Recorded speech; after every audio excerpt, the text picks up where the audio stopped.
parlons en premier lieu des faits. Mesdames et messieurs, les partis politiques de l'opposition avaient demandé de mettre à plat la liste électorale de 2020.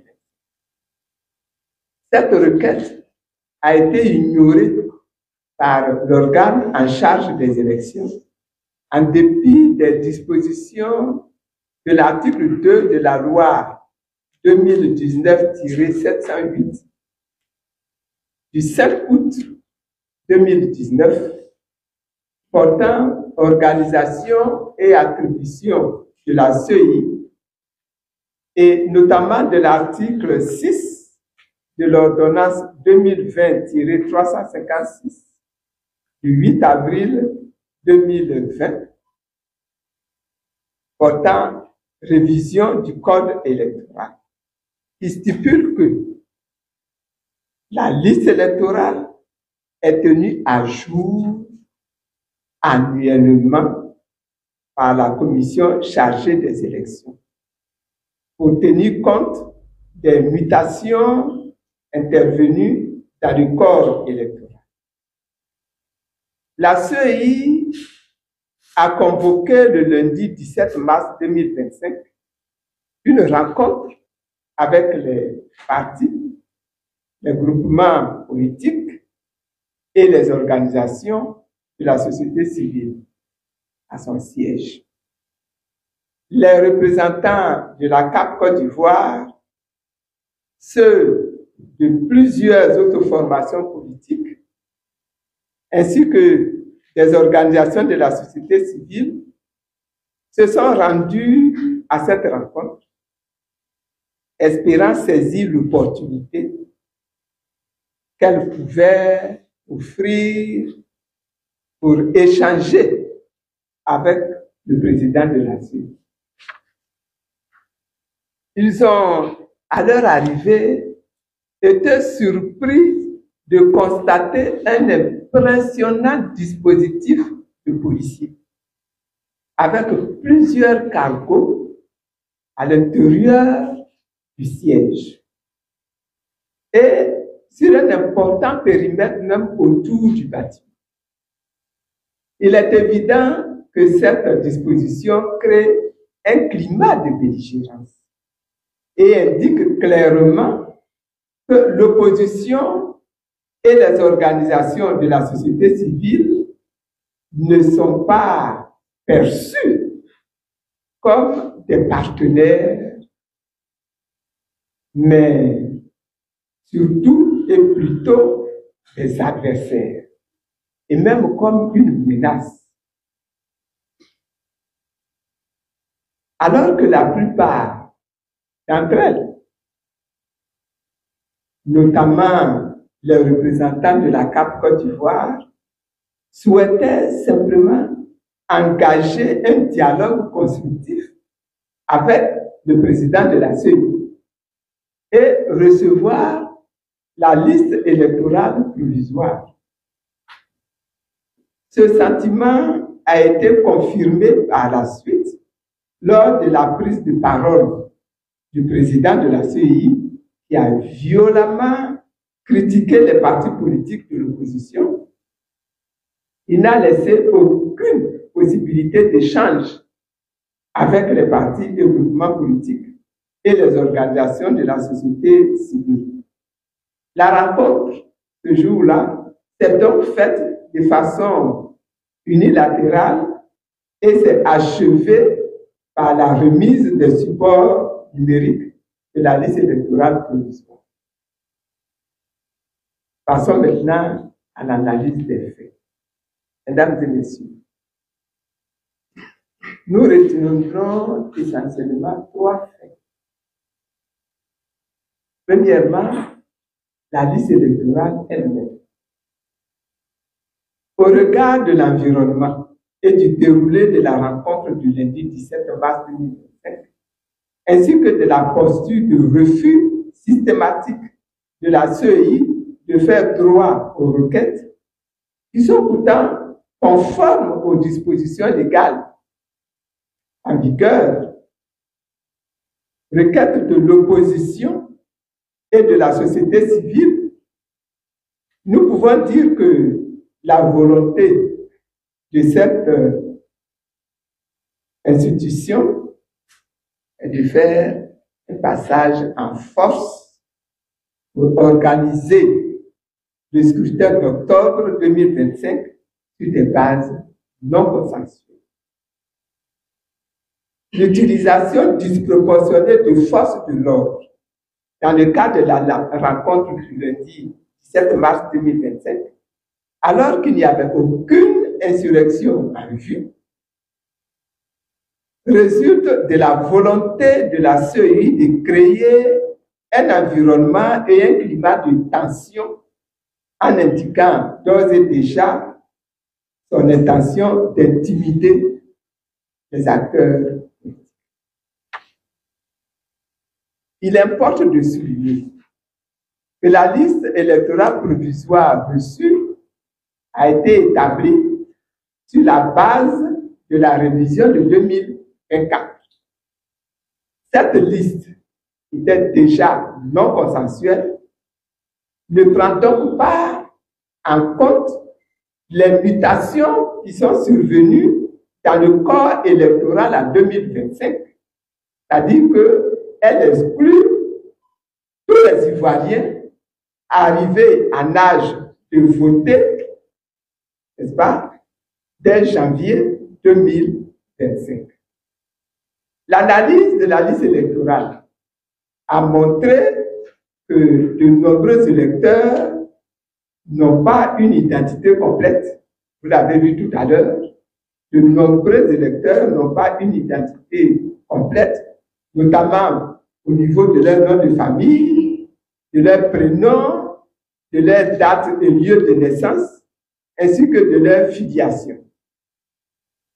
Nous avons 5 14 479 électeurs qui ne respectent pas l'article 7 du Code électoral en raison de l'absence de la date de naissance de leur père ou de leur mère. Nous avons des fraudes de doublons qui portent sur plus de 125 000 électeurs.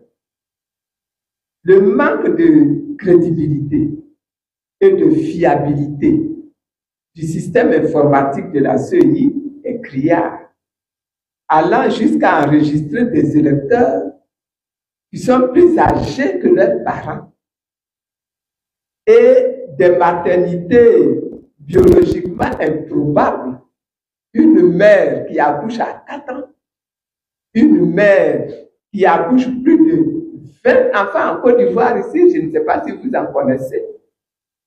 Une femme qui fait plus de 20 maternités toute seule, même si elle accouche des jumeaux, des triplés, n'est-ce pas? C'est quand même quelque chose qui est improbable dans notre pays. Et donc nous avons des mères qui ont moins de 10 ans, ou encore, à l'opposé, des mères qui ont plus de 90 ans, qui mettent au monde des enfants alors qu'elles ont plus de 90 ans. Au total, le système de gestion des données électorales de la CEI est défaillant. Il est défaillant. Et il ne garantit donc pas l'élaboration d'un fichier fiable et d'un fichier crédible. Voyons un petit peu le cas de M. Laurent Gbagbo, de M. Soro Guillaume, de M. Charles Blé Goudé. Il est important de souligner le refus à ce jour du pouvoir RHDP de prendre des mesures d'exception pour permettre la réintégration du président Laurent Gbagbo, de l'ex-président de l'Assemblée nationale, M. Soro Guillaume, et du ministre Charles Blé Goudé, alors que les Ivoiriens, dans leur majorité, demandent cela. Nous avons également le cas de M. Tidiane Thiam, président du PDCI-RDA et coordonnateur de la CAP Côte d'Ivoire. L'on constate une campagne de dénigrement orchestrée contre ces candidats-là, notamment le président Tidiane Thiam. Quelle est la position de la CAP Côte d'Ivoire? Mesdames et messieurs, la CAP Côte d'Ivoire réaffirme son attachement à la démocratie, son attachement au dialogue politique et à l'organisation d'élections transparentes et crédibles. Et la CAP Côte d'Ivoire ne se laissera pas intimider par de basses manœuvres politiciennes. Au regard de l'analyse ci-dessus de la liste électorale provisoire que nous avons présentée et des constats scandaleux que nous avons également relatés,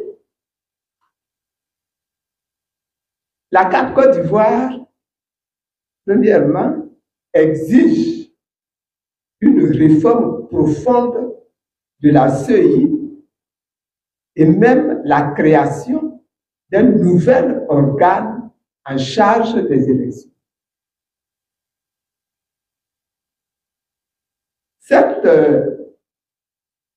Ce nouvel organe doit être constitutionnellement protégé et inscrit dans la Constitution en tant qu'institution indépendante du gouvernement. Deuxièmement, cet organe doit être régi par une loi organique garantissant son autonomie et définissant un cadre clair en termes de composition, d'attribution, de fonctionnement, de budget et de gestion financière. Cet organe doit être composé de membres issus de la société civile et des organisations professionnelles, sélectionnés sur des critères d'intégrité et de compétence. En tout cas, les militants des partis politiques ne pouvant en aucun cas faire partie de cet organe constitutionnel qui va désormais organiser des élections. En deuxième point, nous demandons la mise à plat de la liste électorale pour son audit et sa reconstitution. Nous demandons que des sanctions soient prises contre les fraudeurs.